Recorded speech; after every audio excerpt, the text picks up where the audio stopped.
create troubles. The scientific community would have stood around and said, "You're a crackpot. You know, this is nonsense. What are you talking about?"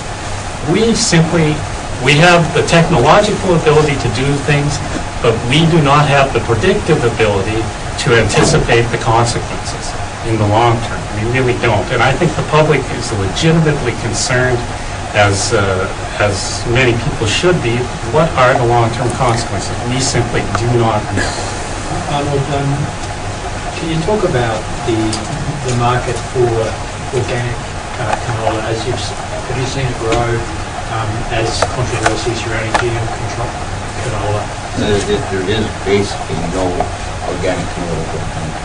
Almost none. There's a few farmers, and I don't know of them in the forest fringe areas or certain areas where that could possibly grow it.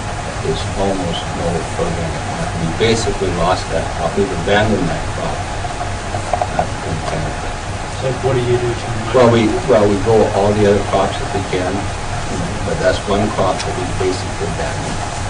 So if there's a GMO-free area like Australia, the organic farmers there with a significant premium and probably can export for organic canola to Canada and sell it at a very good price. So here in Australia, the New South Wales Farmers Association and the National Farmers Federation have both advocated the adoption of GM crops. Is it true that they have never really taken much time to ask your association's opinion on it? Yes, I believe so. I personally and the organization, as far as I know, we do not know if there's been any contact. At least I cannot cite directly any conversations that we've had with those organizations. Given that it's almost inevitable that we are going to go down the GM canola path here in the next few weeks, what would be your advice to our farmers associations and our farmers here, given that it's almost inevitable that's going to happen? Well, I think that they should step back and ask who's going to benefit from this really. What are my costs going to be? What are the liability issues and how are they going to be dealt with? What are the realities of segregation? Is it possible? And why would I choose to grow a crop that would jeopardize our international markets, speaking as an Australian? So I would advise them that very quickly they will see choices eliminated for them, as we saw in Canada, in terms of the ability to grow non-GM canola, to access non-GM varieties, and to access markets in general.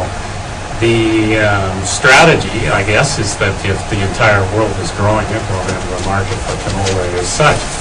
But then we're also witnessing a shift to things like palm oil, for example, increasingly as you know, a small part of it is this GM issue. Another part of it is the fatty acid profiles and some of the health-related issues. But you know, vegetable oil consumption in the world is huge, and everyone's using it at some point, and human health concerns are a very legitimate concern. But if I was an Australian farmer, I'd look at the Canadian experience, I'd look about and say, well, who are the parties pushing this? Why are they pushing it so hard? What's the advantage to me? Will I really benefit in the long term? Also, how far away from the tipping point do you think we are internationally when so many countries sign on that this debate becomes forward? Excuse me. Well, that's an interesting question. I think the tipping point per se is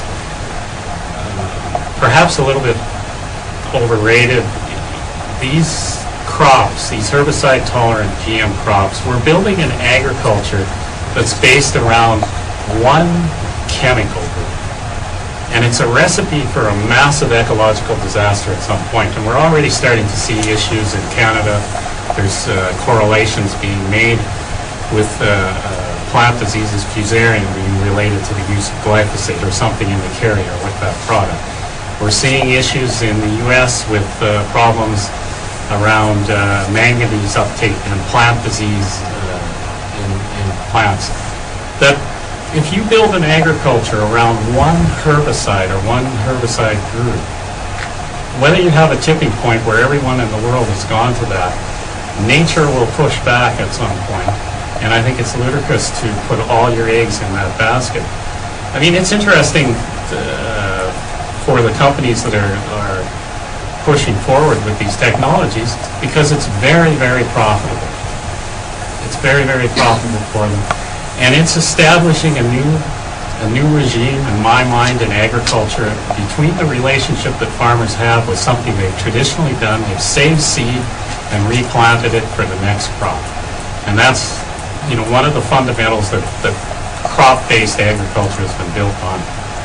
And now we're seeing this as the beginning of a shift where seed becomes the platform for control, and it's taken out of farmers' hands and citizens' hands, and they become dependent on these companies right at the base level. So your food system becomes a system that's dependent on a few corporations if they're able to enforce their intellectual property controls, and they can do it, judicially, legislatively, and they're so interested in doing this, they're even advancing sterile seed technologies to prevent. They understand completely how powerful seed is, and farmers better realize how powerful seed is in their hands and how important it is that it stays in their hands. I think we just send you